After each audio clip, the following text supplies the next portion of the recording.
ಎಲ್ಲರಿಗೂ ನಮಸ್ಕಾರ. ಇಂದಿನ ಚರ್ಚೆಗೆ ಸ್ವಾಗತ. ನಮ್ಮ ಇವತ್ತಿನ ವಿಷಯ ಸಂಬಂಧದಲ್ಲಿ ಸಂಗಾತಿ ನಮಗೆ ಸಮಯನೇ ಕೊಡುತ್ತಿಲ್ಲ ಅಂದಾಗ ಏನ್ ಮಾಡೋದು ಅಂತ. ಹೌದು, ಇದು ತುಂಬಾನೇ ಕಾಮನ್ ಆಗಿ ಕೇಳಿ ಬರುವ ಸಮಸ್ಯೆ. ಸಂಬಂಧದಲ್ಲಿ ಸಮಯದ ಕೊರತೆ ಏನ್ ಮಾಡ್ಬೇಕು ಅನ್ನೋ ಒಂದು ಲೇಖನದ ಕೆಲವು ಮುಖ್ಯ ಅಂಶಗಳನ್ನ ಇಟ್ಕೊಂಡು ಇದ್ರ ಬಗ್ಗೆ ಸ್ವಲ್ಪ ಆಳವಾಗಿ ಮಾತಾಡೋಣ ಅಲ್ವಾ. ಎಷ್ಟೋ ಜನ ಹೇಳ್ತಾರೆ, ನನ್ನ ಪಾರ್ಟ್ನರ್ ನಂಗೆ ಟೈಮೇ ಕೊಡಲ್ಲ, ಫ್ರೆಂಡ್ಸ್ಗೆ ಫ್ಯಾಮಿಲಿಗೆಲ್ಲ ಟೈಮ್ ಇದೆ, ನಂಗೆ ಇಲ್ಲ. ಮೊದಲು ಚೆನ್ನಾಗಿದ್ರು ಈಗ ಯಾಕೆ ಹೀಗೆ ಅಂತಾನು ಯೋಚನೆ ಮಾಡ್ತಾರೆ. ಕರೆಕ್ಟ್. ಸೊ ಇದ್ರ ಹಿಂದಿನ ಕಾರಣಗಳೇನು ಮತ್ತೆ ನಾವ್ ಏನ್ ಮಾಡ್ಬೋದು ಅಂತ ಸ್ವಲ್ಪ ನೋಡೋಣ ಬನ್ನಿ. ಮೊದಲನೇದಾಗಿ ಸಾಮಾನ್ಯವಾಗಿ ಬರೋ ಉತ್ತರ ಕೆಲ್ಸ ಜಾಸ್ತಿ, ತುಂಬಾ ಬ್ಯುಸಿ, ಸ್ವಲ್ಪನೂ ಟೈಮ್ ಇಲ್ಲ. ಇದು ಎಷ್ಟರ ಮಟ್ಟಿಗೆ ನಿಜ ಇರ್ಬೋದು? ಹೌದು, ಇದು ಕೇಳಿಬರೋ ಮಾತು. ಆದ್ರೆ ಲೇಖನದಲ್ಲಿ ಒಂದು ಮುಖ್ಯವಾದ ಪಾಯಿಂಟ್ ಇದೆ ನೋಡಿ. ಏನಂದ್ರೆ, ನಿಜವಾಗ್ಲೂ ಇಷ್ಟ ಇರೋ ವ್ಯಕ್ತಿಗೆ ಒಂದು 5 ನಿಮಿಷ ಟೈಮ್ ಕೊಡೋಕ್ಕಾಗಲ್ವಾ? ಅಷ್ಟು ಬ್ಯುಸಿ ಯಾರಾದ್ರೂ ಇರ್ತಾರಾ? ನಿಜ. ಸೊ ಇದು ಹೆಚ್ಚಾಗಿ ಪ್ರಿಯಾರಿಟಿ ಅಂದ್ರೆ ಪ್ರಾಮುಖ್ಯತೆಯ ವಿಷಯ ಆಗಿರುತ್ತೆ. ಅವರ ಲಿಸ್ಟ್ನಲ್ಲಿ ನಾವು ಎಲ್ಲಿದ್ದೀವಿ ಅನ್ನೋದರ ಮೇಲೆ ನಿಂತಿದೆ ಇದು. ಅಂದ್ರೆ ಅವರ ಪ್ರಿಯಾರಿಟಿ ಲಿಸ್ಟ್ನಲ್ಲಿ ನಾವು ಕೆಳಗೆ ಹೋಗ್ತಾ ಇದ್ದೀವಿ ಅಂದ್ರೆ ಸಮಯದ ಜೊತೆಗೆ ನಮಗೆ ಸಿಗೋ ಗೌರವನೂ ಕಡಿಮೆ ಆಗತ್ತೆ ಅಂತನಾ? ಬಹುಶಃ ಹೌದು, ಅದು ನಿಜ. ಹಾಗಾಗಿ ಲೇಖನ ಒಂದು ಮುಖ್ಯವಾದ ಸಲಹೆ ಕೊಡುತ್ತೆ. ಈ ಪ್ಲೀಸ್ ಮಾತಾಡು, ನನಗಾಗಿ ಸ್ವಲ್ಪ ಟೈಮ್ ಕೊಡು ಅಂತ ಪದೇ ಪದೇ ಬೇಡ್ಕೊಳ್ಳೋದನ್ನ ಮೊದಲು ನಿಲ್ಲಿಸ್ಬೇಕು ಅಂತ. ಯಾಕೆ? ಅದರಿಂದ ಏನಾಗುತ್ತೆ? ಏನಂದ್ರೆ, ಅದರಿಂದ ಸಮಸ್ಯೆ ಏನೂ ಬಗೆಹರಿಯಲ್ಲ. ಬದಲಿಗೆ ನಮ್ಮ ವ್ಯಾಲ್ಯೂನೇ ನಾವೇ ಕಡಿಮೆ ಮಾಡ್ಕೊಂಡ ಹಾಗೆ ಆಗತ್ತೆ. ನಮ್ಮ ಸೆಲ್ಫ್ ರೆಸ್ಪೆಕ್ಟ್ ಅಂದ್ರೆ ಸ್ವಾಭಿಮಾನ ಕಾಪಾಡ್ಕೊಳ್ಳೋದು ಮುಖ್ಯ ಅಲ್ಲಿ. ಓಕೆ, ಆದ್ರೆ ಇನ್ನೊಂದು ಕಡೆ ಯೋಚನೆ ಮಾಡಿದ್ರೆ ಸಂಗಾತಿ ನಿಜವಾಗ್ಲೂ ಕೆಲ್ಸದಲ್ಲಿ ಅಥವಾ ಬಿಸ್ನೆಸ್, ಓದು ಅಂತ ಏನೋ ಸೀರಿಯಸ್ ಆದ ಒತ್ತಡದಲ್ಲಿ ಇರಬಹುದಲ್ಲ? ಖಂಡಿತ ಇರ್ಬೋದು. ಆಗ ನಾವು ದಿನ ಪೂರ್ತಿ ನನ್ ಜೊತೆ ಮಾತಾಡು ಅಂತ ಎಕ್ಸ್ಪೆಕ್ಟ್ ಮಾಡೋದು ಸರಿನಾ? ನಮ್ಮ ನಿರೀಕ್ಷೆಗಳನ್ನ ಹೇಗೆ ನೋಡ್ಬೇಕು ಆಗ?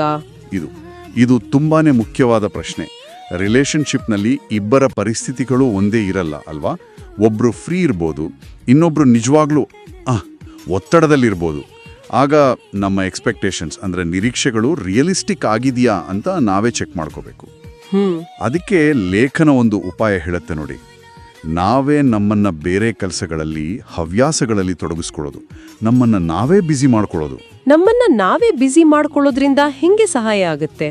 ಅದು ಬರೀ ಡಿಸ್ಟ್ರಾಕ್ಷನ್ ಅಥವಾ ಅದಕ್ಕಿಂತ ಹೆಚ್ಚೇನಾದ್ರ ಇದೆಯಾ? ಇಲ್ಲ, ಅದು ಬರೀ ಗಮನ ಬೇರೆಡೆ ಸೆಳೆಯೋದಷ್ಟೇ ಅಲ್ಲ. ಆಕ್ಚುಲಿ ಅದರಿಂದ ನಮ್ಮ ಸಮಯ ಕೂಡ ಮುಖ್ಯ. ನಾವು ಸದಾ ಲಭ್ಯ ಇರಲ್ಲ ಅಂತ ತೋರಿಸಿದ ಹಾಗೆ ಆಗುತ್ತೆ. ಓ ಹೌದಾ? ಹೌದು. ಸೈಕಲಾಜಿಕಲಿ ಯಾವಾಗ್ಲೂ ಅವೈಲೇಬಲ್ ಇದ್ರೆ ನಮ್ಮ ಮಹತ್ವ ಸ್ವಲ್ಪ ಕಡಿಮೆ ಆಗೋ ಸಾಧ್ಯತೆ ಇರುತ್ತೆ. ಸೊ ನಾವು ನಮ್ಮ ಪಾಡಿಗೆ ಬ್ಯುಸಿ ಇದ್ರೆ ಅವರ ಮೇಲೆ ಅವಲಂಬಿತರಾಗೋದು ಕಡಿಮೆ ಆಗುತ್ತೆ. ಮತ್ತೆ ನಮ್ಮ ಸ್ವಂತ ಬೆಳವಣಿಗೆಗೂ ಅದು ಒಳ್ಳೇದು. ಸರಿ. ಇನ್ನು ಕೆಲವೊಮ್ಮೆ ಬರೀ good morning, good night message ಮಾತ್ರ ಬರೋದು, ಆನ್ಲೈನ್ ಇದ್ರೂ ನಮ್ಮ ಮೆಸೇಜ್ ನೋಡದೇ ಇರೋದು ಅಥವಾ ನೋಡಿದ್ರೂ ಗಂಟೆಗಟ್ಲೆ ರಿಪ್ಲೈ ಮಾಡದೇ ಇರೋದು, ಇವನ್ನೆಲ್ಲ ಹೇಗೆ ಅರ್ಥ ಮಾಡ್ಕೋಬೇಕು? ಇವು ವಾರ್ನಿಂಗ್ ಸೈನ್ಸ್ ಇರ್ಬೋದಾ? ಖಂಡಿತ ಇವೆಲ್ಲ ಗಮನಿಸಬೇಕಾದ ವಿಷಯಗಳೇ. ಈ ಹಂತದಲ್ಲಿ ಲೇಖನ ಹೇಳೋದೇನಂದ್ರೆ, ಕಮ್ಯುನಿಕೇಶನ್ ತುಂಬಾ ಇಂಪಾರ್ಟೆಂಟ್ ಅಂತ. ಅಂದ್ರೆ ಇಬ್ರು ಒಟ್ಟಿಗೆ ಕೂತು ನೇರವಾಗಿ, ಆದ್ರೆ ಆರೋಪ ಮಾಡೋ ಥರ ಅಲ್ಲ, ಮಾತಾಡಬೇಕು. ಹೇಗೆ ಮಾತಾಡಬೇಕು? ನಮ್ಮಿಬ್ಬರ ಮಧ್ಯೆ ಎಲ್ಲ ಸರಿ ಇದೆಯಾ?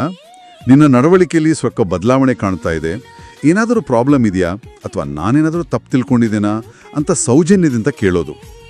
ಇದರಿಂದ ತಪ್ಪು ತಿಳುವಳಿಕೆ ಇದ್ರೆ ದೂರ ಆಗುತ್ತೆ ಅಥವಾ ನಿಜವಾದ ಸಮಸ್ಯೆ ಏನು ಅಂತ ಗೊತ್ತಾಗೋ ಸಾಧ್ಯತೆ ಇದೆ. ಓಕೆ, ನಾವು ನಮ್ಮ ನಿರೀಕ್ಷೆಗಳನ್ನ ಸರಿ ಮಾಡ್ಕೊಂಡು ನಮ್ಮನ್ನ ಬ್ಯುಸಿ ಇಟ್ಕೊಂಡು ನೇರವಾಗಿಯೂ ಮಾತಾಡಿ ನೋಡಿದ್ವಿ ಅನ್ಕೊಳ್ಳಿ, ಆದ್ರೂ ಪರಿಸ್ಥಿತಿ ಬದಲಾಗಿಲ್ಲ, ಅವರು ಸಮಯ ಕೊಡ್ತಾನೆ ಇಲ್ಲ, ಆಗೇನ್ ಮಾಡೋದು? ಇದು ಸ್ವಲ್ಪ ಕಷ್ಟದ ಪರಿಸ್ಥಿತಿ. ಆದರೆ ಸತ್ಯನ ಒಪ್ಕೊಳ್ಳೇಬೇಕಾದ ಹಂತ ಇದು. ಎಲ್ಲ ಪ್ರಯತ್ನ ಮಾಡಿದ್ಮೇಲೂ ಅವರು ನಮಗೆ ಪ್ರಿಯಾರಿಟಿ ಕೊಡ್ತಿಲ್ಲ ಅಂದ್ರೆ ಅದನ್ನ ಅಕ್ಸೆಪ್ಟ್ ಮಾಡಲೇಬೇಕು. ಅಳುತ್ತಾ ಕೂರ್ಬೇಕಾ? ಖಂಡಿತ ಇಲ್ಲ. ನಮ್ಮ ವ್ಯಾಲ್ಯೂನೇ ಇಲ್ಲ ಅಂತ ತೋರಿಸೋ ವ್ಯಕ್ತಿಗೋಸ್ಕರ ಅಥವಾ ಸಂಬಂಧಕ್ಕೋಸ್ಕರ ದುಃಖ ಪಡೋದ್ರಲ್ಲಿ ಅರ್ಥ ಇಲ್ಲ. ಲೇಖನ ಹೇಳೋ ಹಾಲೆ ನೋವನ್ನ ಒಪ್ಕೊಂಡು ನಿಧಾನವಾಗಿ ಆ ಸಂಬಂಧದಿಂದ ಮಾನಸಿಕವಾಗಿ ಅಥವಾ ಫಿಸಿಕಲ್ ಆಗಿಯೂ ತೋರ ಸರಿಯೋದು ನಮ್ಮ ಮೆಂಟಲ್ ಪೀಸ್ಗೆ ಒಳ್ಳೇದು.